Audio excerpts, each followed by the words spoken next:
भगवान श्रीरामांचे परमभक्त हे शब्द ऐकताच आपल्या सगळ्यांच्या डोळ्यासमोर एकच मूर्ती उभी राहते, ती म्हणजे हनुमानाची. भक्ती, सेवा आणि अफाट सामर्थ्याचे एक अद्भुत रूप.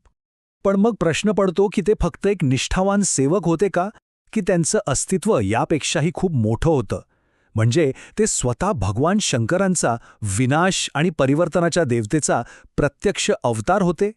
आणि विचार करा, जर त्यांची ती दिव्य शेपटी ही काही सामान्य अवयव नसून थेट आदिशक्ती म्हणजे त्या मूळ वैश्विक ऊर्जेचाच एक जिवंत विस्तार असेल तर. चला तर मग आपण या सगळ्याच्या मुळाशी जाऊया. हनुमानाचा जन्म हा निव्वळ योगायोग नव्हता. नाही, ती एक दैवी योजना होती. एका परिपूर्ण भक्ताच्या निर्मितीसाठी आखलेला एक कॉस्मिक प्लॅन होता. हे बघा, हनुमानाचा जन्म होण्यासाठी अनेक दिव्य घटना एकाच वेळी जुळून आल्या. सगळ्यात आधी भगवान शिवांनीच इच्छा व्यक्त केली होती की त्यांना भगवान विष्णूंच्या येणाऱ्या राम अवताराची सेवा करायची आहे. मग दुसरीकडे पुंजिकस्थला नावाची एक अप्सरा होती, जिला शाप मिळाला की ती वानरी म्हणून जन्माला येईल. त्याचवेळी अयोध्येत राजा दशरथ पुत्रप्राप्तीसाठी एक मोठा यज्ञ करत होते, ज्यातून त्यांना पवित्र खीर मिळाली.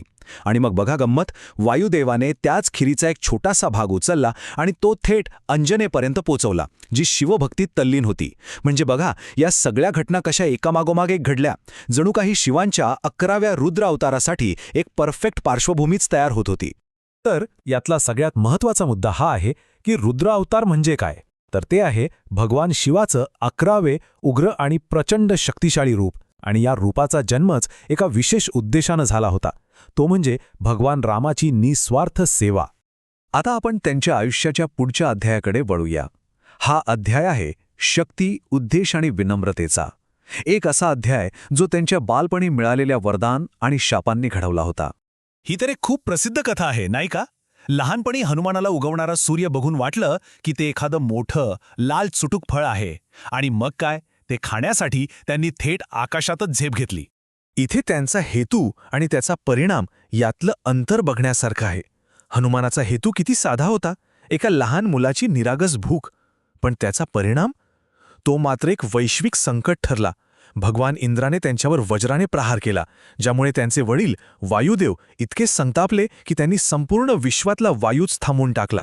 या संकटामुळे सगळ्या देवांना धावत यावं लागलं. त्यांनी हनुमानाला पुन्हा जिवंत केलं आणि अक्षरशः वरदानाचा वर्षाव केला. ब्रह्मदेवानं ब्रह्मास्त्रापासून अभेद्यतेचं वरदान दिलं. इंद्रानं सांगितलं की त्यांचं शरीर माझ्या वज्रापेक्षाही जास्त कठोर होईल. सूर्यदेवानं आपल्या तेजाचा 1 अंश आणि संपूर्ण शास्त्रांचं ज्ञान दिलं. वरुणदेवानं पाण्यापासून, तर यमदेवानं मृत्यूपासून अभय दिलं. आणि कुबेरानं तर चिरंतन सुख आणि समाधानाचा आशीर्वाद दिला. पण याच्या अगदी विरुद्ध एक घटना घडली. ह्याच सगळ्या शक्तींचा वापर ते लहानपणी ऋषीमुनींना त्रास देण्यासाठी करू लागले. तेव्हा ऋषींनी त्यांना शाप दिला. ते म्हणाले, ज्या शक्तीचा तू गैरवापर करत आहेस तीच शक्ती तू विसरून जाशील, जोपर्यंत एके दिवशी कोणीतरी तुला तुझ्या खऱ्या सामर्थ्याची आठवण करून देत नाही.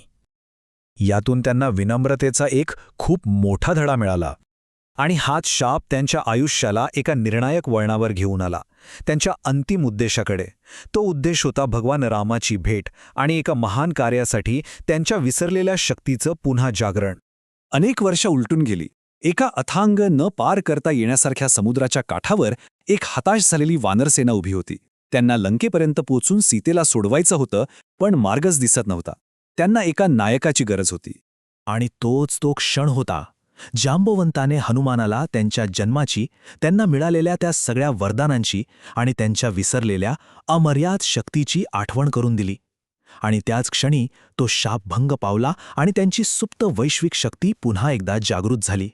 पण हनुमानाचं खरं मोठेपण त्यांच्या शक्तीच्या प्रदर्शनात नाही, ते आहे त्यांच्या सेवेमध्ये, त्यांच्या भक्तीच्या त्या अथांग खोलीमध्ये, जे युद्धाच्या पलीकडचं आहे. त्यांची भक्ती किती साधी आणि थेट होती हे या एका गोष्टीवरून कळतं. हनुमानाने माता सीतेला विचारलं, माते, तुम्ही भांगेत हा शिंदूर का लावता? सीतेने उत्तर दिलं, हे माझे पती श्रीराम यांच्या दीर्घायुष्यासाठी आणि कल्याणासाठी आहे. आता ऐका, एका खऱ्या भक्ताचा विचार कसा चालतो. हनुमानाने विचार केला, अरे, फक्त चिमूटभर शेंदुराने जर प्रभूंचं आयुष्य वाढत असेल तर मी माझ्या पूर्ण शरीराला शेंदूर लावला तर माझ्या प्रभूला तर मग चिरंतन आयुष्य मिळेल. ही निरागस, ही शुद्ध भक्ती पाहून भगवान राम इतके भारावून गेले की त्यांनी आशीर्वाद दिला की हनुमानाचं हे रूप, हे शेंदूर लावलेलं रूप कायम पूजलं जाईल. त्यांच्या भक्तीची खोली दाखवणारी आणखी एक घटना. जेव्हा माता सीतेने त्यांना एक खूप मौल्यवान मोत्याचा हार भेट दिला, तेव्हा ते म्हणाले, ज्या रत्नात माझ्या प्रभू रामाचं नाव नाही, ते माझ्यासाठी कवडी मोलाचं आहे. आणि आपला खरा खजिना कुठे दडला आहे हे सिद्ध करण्यासाठी त्यांनी असं काहीतरी केलं ज्याची कोणी कल्पनाही करू शकणार नाही. त्यांनी आपली छाती फाडली आणि तिथे त्यांच्या हृदयात साक्षात भगवान राम आणि माता सीता विराजमान होते. हे त्यांच्या संपूर्ण समर्पणाचा आणि निस्सीम प्रेमाचा अंतिम पुरावा होता. चला, आता आपण या महाकाव्याच्या समारोपाकडे जाऊया. महायुद्धानंतर त्यांची काय भूमिका होती आणि आज आपल्यासाठी त्यांचं काय महत्त्व आहे हे पाहूया. हनुमानाला चिरंजीवी म्हणून ओळखलं जातं. चिरंजीवी म्हणजे कोण? तर हिंदू धर्मग्रंथांमधल्या 7 अमर व्यक्तींपैकी एक. त्यांना या कलियुगाच्या अंतापर्यंत पृथ्वीवर राहण्याचा आशीर्वाद मिळालेला आहे.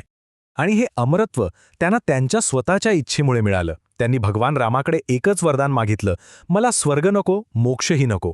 माझी फक्त एकच इच्छा आहे, जोपर्यंत या पृथ्वीवर तुमचं नाव घेतलं जाईल तोपर्यंत मला इथेच राहू द्या, जेणेकरून मी तुमची सेवा करत राहीन.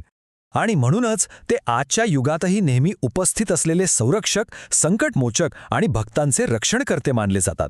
ही प्राचीन कथा अशा प्रकारे थेट वर्तमानाशी जोडली जाते. तर मग जाता जाता एक विचार करण्यासारखा प्रश्न. जर अमर्याद शक्ती असलेल्या एका अस्तित्वानं निस्वार्थ भक्तीलाच आपला अंतिम उद्देश मानलं, तर मग शक्तीच्या खऱ्या स्वरूपाबद्दल हे आपल्याला काय सांगून जातं?